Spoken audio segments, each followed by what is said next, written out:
am to worship. Here I am to bow down. Here I am to say that you're my God. You're altogether lovely, altogether worthy, altogether wonderful to me. Here I am to worship. Here I am to say that you're my God. You're altogether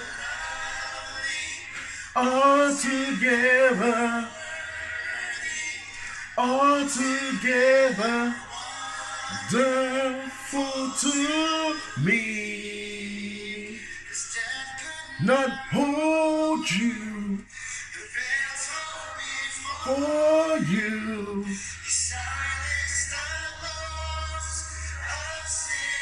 And rain. Think how you have a rival. Equal. Ever you reign. What? The heavens are glory. The praise of your glory. Reign again. You have no rival. You have no equal. Forever, God, you reign. True name it is. Beautiful name it is. The name of Jesus Christ, my King. The beautiful name it is. Nothing compares to this. Beautiful name it is. The name of Jesus. Glorify his name. Amen. You see, that's the thing, people, you know. You have to be careful what you play in your house. You can't be playing all this garbage. I used to sell 50 cents. Before 50 cents, when 50 cents come out, the first time 50 cents come out, it was me. They used to call me CD King.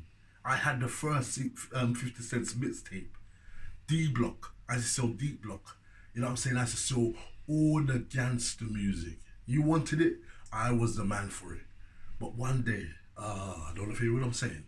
Saved by the King, one day, the blood of Jesus came all over me where I stopped selling 50 cents. You know what I'm saying? And nowadays, what they're trying to do in the church, they have this music called trap music. Trap music comes from America. And trap music has got a violent beat to it. A heavy bass kind of beat to it. And then you got an artist talking about guns and hurting this man and doing this and doing that. And they're trying to bring the trap music into the churches. But obviously they're singing about Jesus and talking about God. But let me tell you something. You see, I worked with producers for over 15 years. And when a producer produces a beat, he has to be in that form of mind to produce that beat. Now, if you're producing trap music, you have to be in that form of gangster mind to produce that beat. So even though you're talking about God, they're bringing the trap music into the church, and these young people, they're talking about God, but what they don't understand is that trap music, I said trap music is the devil's music. So you're bringing the devil's beat into church and trying to rap about God. It ain't gonna work. When I first heard this trap music coming into the church, I was kind of all for it.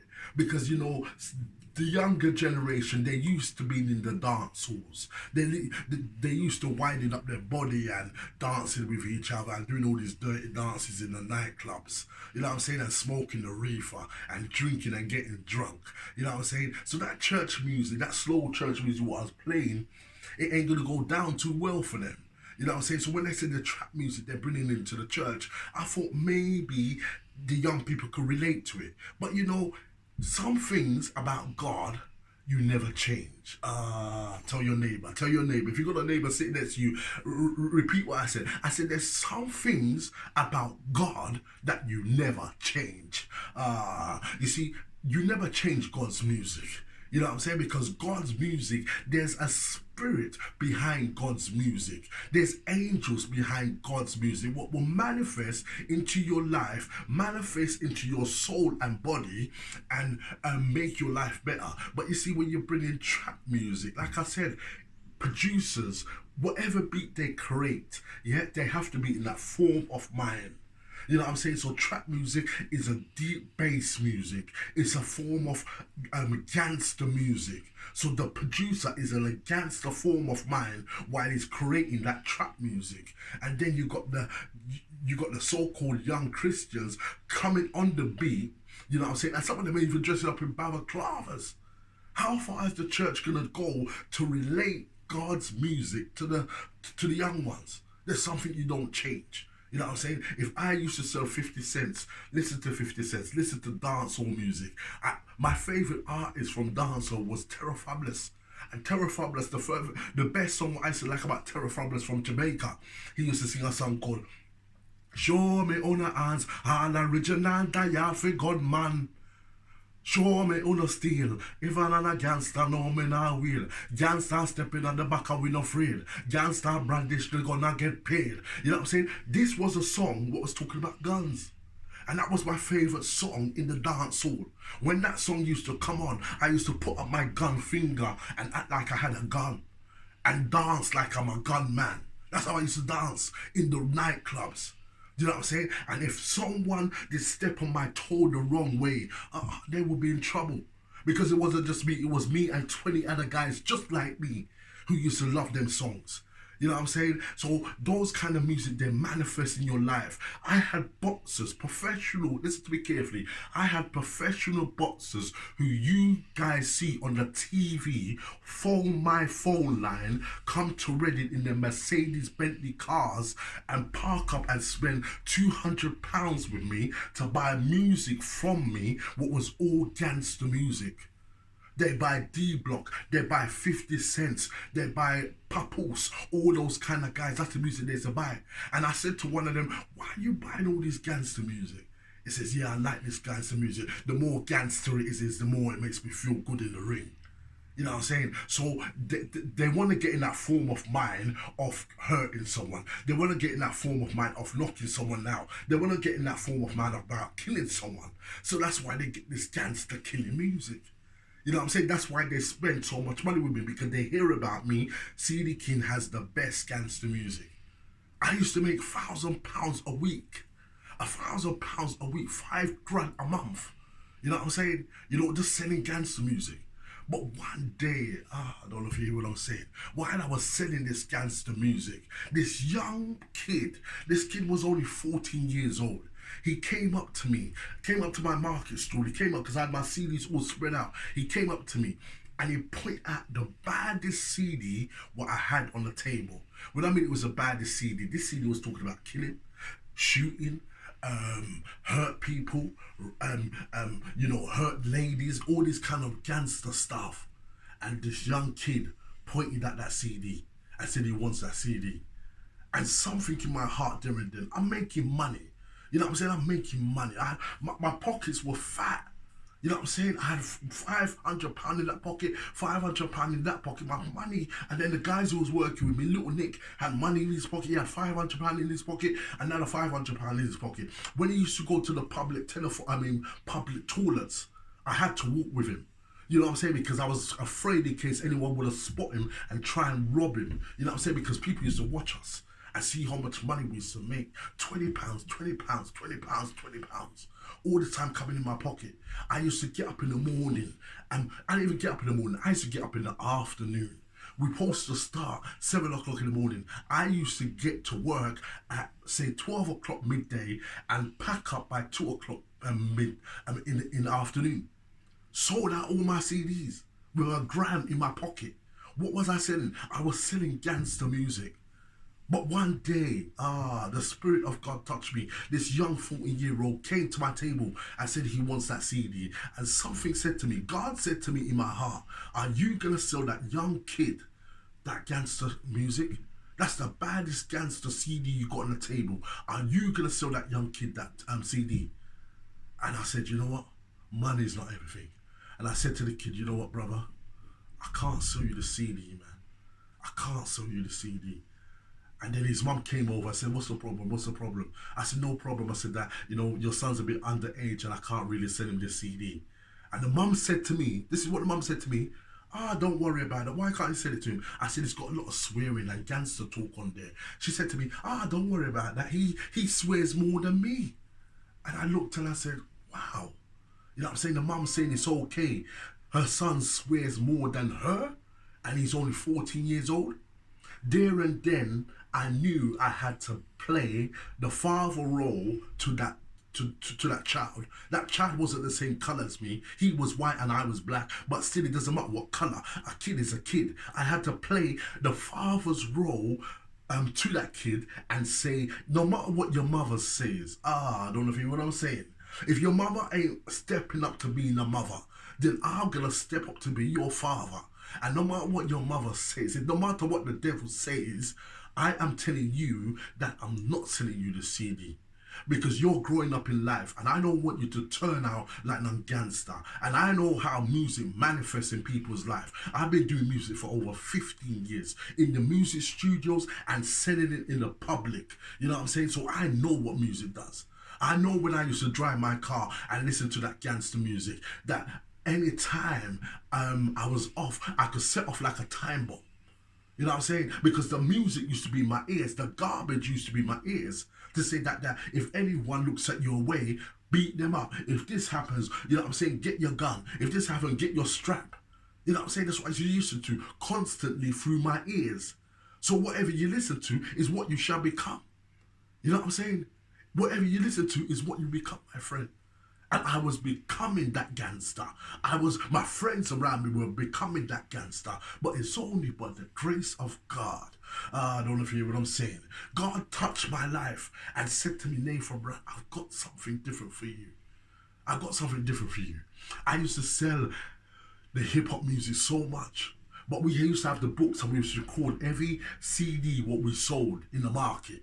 Yeah, and my colleague Nick, you know what I'm saying, used to sign off the CDs what we're selling. And then when we got home, we checked and we see what CD sold the most. I used to invest £500, £700 into 50 cents and make back £2,000 from 50 cents. But then one day I was sitting at home looking at the books and my friend Nick looked on the books with me and said, Nathan, do you know what? And I said, what, Nick? He said to me, it seems like the gospel music, because I had 2 gospel CDs what I used to sell. And Nick said to me, it seems like the gospel CDs is selling better than the 50 cents. I don't know if you hear what I'm saying. I'm a businessman. I invest what sells the best.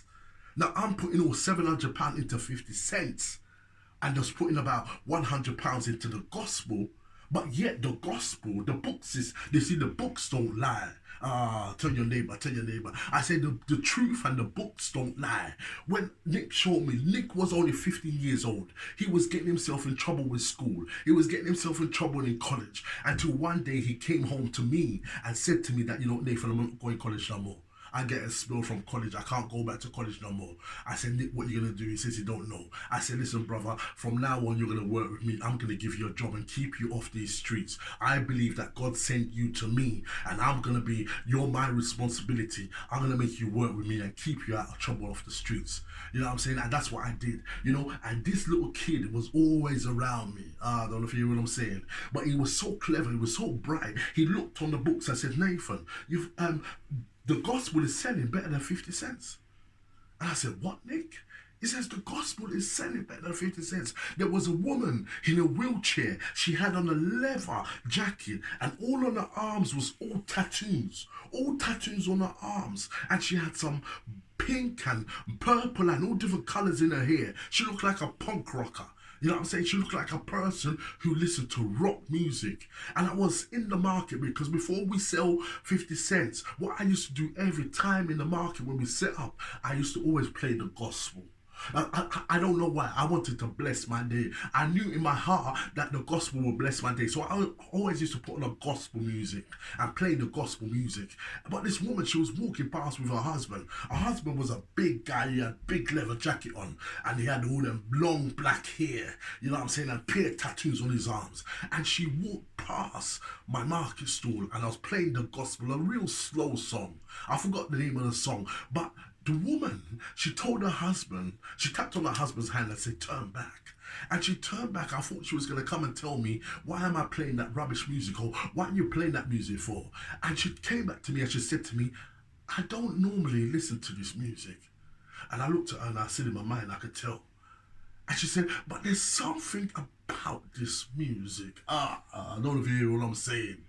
She said, there's something about this music that as I was walking past your market stall, it just touched me in my heart. How much is that CD? I said, to you, for you, love, it's only £5. She looked at her husband and says, husband, get that CD for me. This woman, she had all tattoos. She listened to rock music, devil music. But when she heard the gospel, what Nathan Brown was playing, glorify Jesus' name, she stopped and she turned back. You see, the power of Jesus Christ, the power of God will make you walk away and come back. Glorify his name. And I'm here to tell you today that music, whatever music you're listening to, will manifest into your life. I know students, I know universal people called university. They're studying law. They're getting big degrees, bachelors and everything like that. But when you go in their car, they're listening to garbage. I tell you this now, no matter what qualifications you have, if you're listening to garbage in your car, one day you will become that garbage. Be careful what you listen to. I don't know if you hear what I'm saying. Be careful what you listen to. When I used to listen to hip hop and gangster music, I used to get myself into a lot of trouble. You know what I'm saying? Because the music used to manifest in my life. I used to love smoke the reefer. I don't smoke the reefer no more. I don't know if you hear what I'm saying to you today. But you guys, be careful what music you listen to. And God bless every one of you. God bless you. Take care. Nathan Brown. Peace.